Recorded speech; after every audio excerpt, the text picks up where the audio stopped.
চলে এলাম তোমাদের সাথে। এখন তো বিকেল হলেই ঝড় বৃষ্টি আরম্ভ হচ্ছে। প্রথমে তো প্রচণ্ড ঝড়, তারপর মুষলধারায় বৃষ্টি। তো আজকে আমাদের এখানে প্রচণ্ড, একটু আগে ঝড় হয়ে গেল, এখন বৃষ্টি পড়ছে। আর তোমাদেরকে দুজনকে দেখাই, ঠিক আছে? বাইরে ঝড় বৃষ্টি হলে এরা কি করে দেখো। আর এই যে একজন, দেখতে পাচ্ছ? ভালো করে দেখো।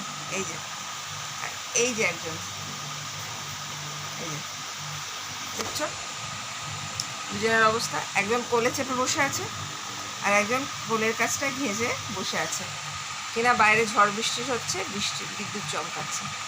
তো বৃষ্টি পড়লে বা বিদ্যুৎ চমকালে আমার এই ছা দুটি এমনিই ভয় পায়। আবার তো আমার দিকে তাকিয়ে, বাইরের দিকে একবার করে তাকিয়ে দেখছে ধানি কি হচ্ছে। কোল থেকে এক বিন্দু নামেনি। অন্য সময় কি হয়, দাদা যদি এখানে আসে ঝাপাঝাপি করে, ওর ঘাড়ে ওঠার চেষ্টা করে, ওর সাথে খেলার চেষ্টা করে। দুজনেই চুপচাপ, দেখো কাণ্ডটা দেখো, দুজনেই চুপচাপ। এই যে আমার কোলটার উপর ঢুকে আর এই করে বসে আছি, আর আমি এইখানে পিঠে একটা ঠেস দিয়ে আমি বসে আছি ঘরে। যে বৃষ্টি কমবে তখন এদের বিদ্যা আরম্ভ হবে।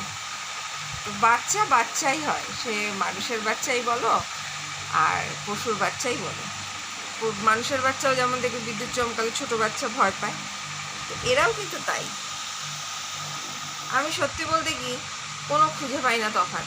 মানে আমার ছেলেমেয়েও যখন ছোট ছিল, ওরাও কিন্তু এরকমই বৃষ্টি পড়লে, বিদ্যুৎ চমকালে ওরাও ভয় এরকম আমার কোলের মধ্যে সেধাতো। আজকে আমার এই পোষ্য সন্তানগুলোও কিন্তু, চার পেয়েগুলোও কিন্তু এইভাবেই ভয় পেয়ে আমার কোলের মধ্যে সেধায়।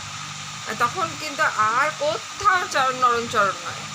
এই যে বড়টিকে দেখছো, এইটি এখন ছোটটি আর সাথে একটু শান্ত হয়েছে, কিন্তু সেইটুকু যেটুকু নড়চড় করে সেটুকুও করছে না, আমার চুপ করে বসে রয়েছে কোলটার কাছে। এটাই তো ওদের সাথে দেখা দিলাম। সারাদিন কিছু না কিছু করছি, সব তো আর ক্যামেরায় আনতে পারি না, তো যেটুকু যা পারি সেটাই তোমাদের সাথে শেয়ার করি। সেই আমি বসে রয়েছি, মাদের রেস্ট নেই। চলো টা।